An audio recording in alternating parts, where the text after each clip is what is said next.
Secuil kisah kehidupan yang hampir terlupakan dari hiruk-pikuk kehidupan manusia.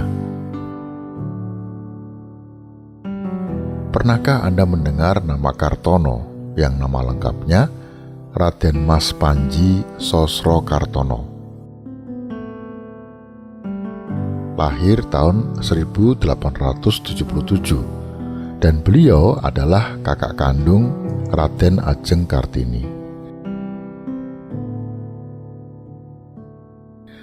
Pada tahun 1898, Pak Kartono adalah seorang pribumi pertama yang kuliah di luar Hindia Belanda. Karena kecerdasannya, beliau menjadi kesayangan para dosennya.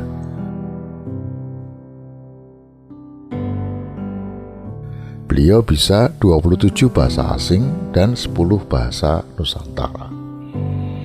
Pangeran ganteng ini pintar bergaul, anak orang kaya, terkenal, dan merakyat. Banyak perempuan Eropa nyebutnya de mooi sos, artinya sos yang ganteng.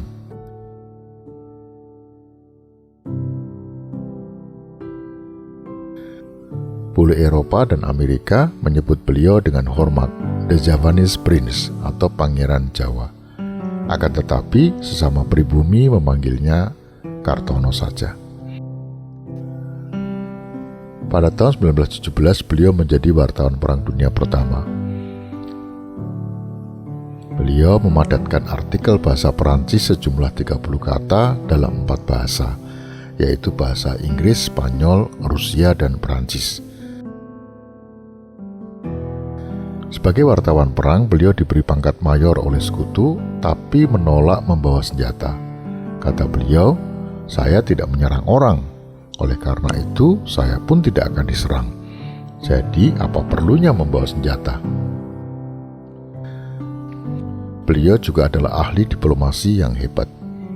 Sempat menggemparkan Eropa Amerika dengan artikelnya tentang perundingan Jerman dan Perancis yang rahasia, sangat tertutup, yang diselenggarakan di dalam salah satu gerbong kereta api yang berhenti di tengah hutan.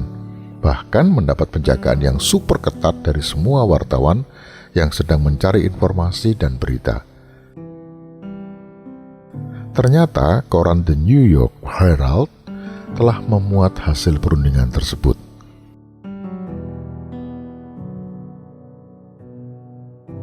Tahun 1919, beliau jadi penerjemah tunggal di Liga Bangsa-Bangsa yang pada tahun 1921 diubah menjadi PBB, Perserikatan Bangsa-Bangsa.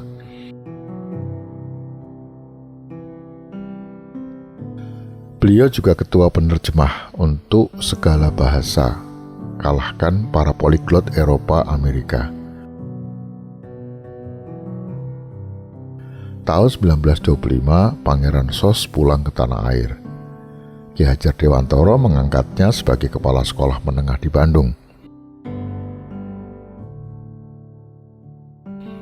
Rakyat berjejal temui si pintar ini untuk minta air dan doa. Dan anehnya banyak yang sembuh. Maka antrian pun makin panjang termasuk bule-bule Eropa. Akhirnya beliau dirikan klinik Darussalam. Beliau pernah menyembuhkan seorang anak Eropa hanya dengan sentuhan-sentuhan di hadapan para dokter yang sudah angkat tangan untuk berusaha menyembuhkan penyakit si anak tersebut.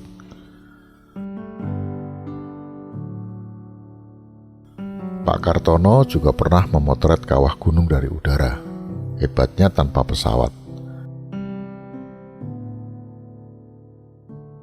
Soekarno Muda juga sering berdiskusi dengannya. Bung Hatta menyebutnya sebagai orang jenius. Di rumahnya berkibar bendera merah putih, dan anehnya Belanda, Jepang, dan sekutu tidak berbuat apa-apa, seolah tidak peduli.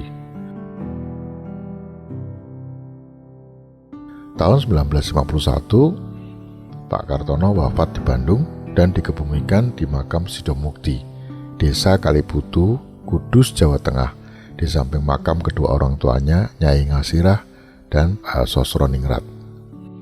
Beliau meninggal dalam kondisi tidak punya apa-apa. Rumah pun hanya menyewa.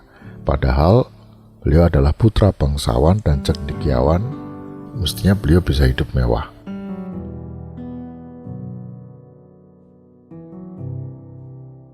Di rumahnya sama sekali tidak ditemukan pusaka atau benda antik lainnya, seperti yang biasa dilakukan para bangsawan.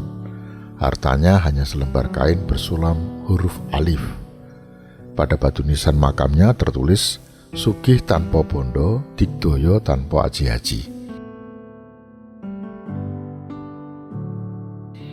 Beliau seorang wartawan hebat, tapi PWI tidak pernah singgung namanya.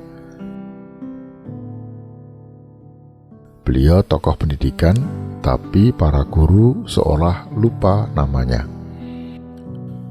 Sang Alif hidup seperti garam yang membuat orang lain merasakan kehadirannya yang sangat memberikan sentuhan rasa, sehingga hidup itu menjadi lebih nikmat.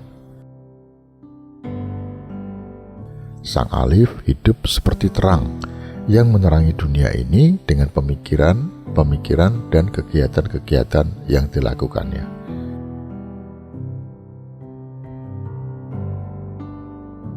Pak Kartono sungguh menyadari bahwa hidup ini hanya sementara.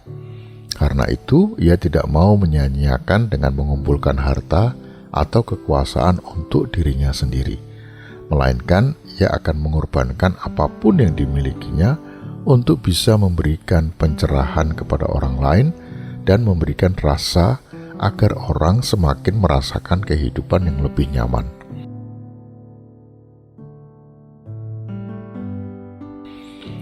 Mari bercermin dari sosok Pak Kartono yang memanfaatkan kehidupan sebagai anugerah dari Tuhan dengan memanfaatkannya sebaik mungkin bagi banyak orang, termasuk bagi dirinya sendiri.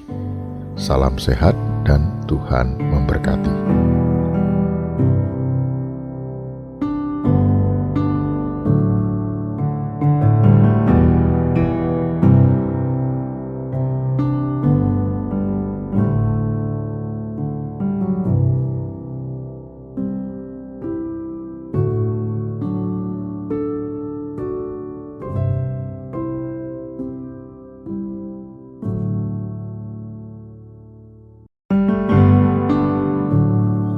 Subscribe channel ini untuk mendapatkan update video terbaru. Bagikan video ini agar menjadi saluran berkat inspirasi bagi orang yang Anda sayangi.